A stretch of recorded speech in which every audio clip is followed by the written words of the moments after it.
Now, there's a interesting property of things that have no moral significance, which is, well, these sort of things, when we're just talking about comparable moral significance, that is kind of a relatively objective thing.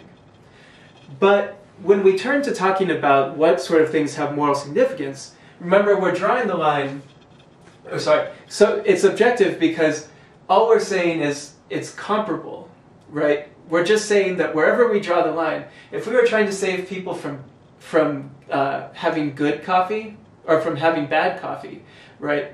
The things that we could sacrifice are not depression, comfort, malnutrition. The things that we would sacrifice are anything less than good coffee, right? So comparable is just, drawing lines. When we get to defining what has no moral significance, that is in a way subjective, or at least individualistic, because the definition is in terms of the stuff that impacts your own well-being. And different people can have their well-being impacted in different ways by the same sort of good, right? So this can lead you to a bit of a weird result. If somebody has really expensive taste in wine, then for her, it might make her week really bad if she can't have expensive, delicious wine. But for someone like me who doesn't have good taste in wine, yeah, it makes me worse off because, good wine is delicious. And if I can't have it, then I'm not as well off as if I could have the delicious wine. But since it doesn't, I don't have the same kind of appreciation of it and all that, it doesn't have moral significance for me. But for her, it does.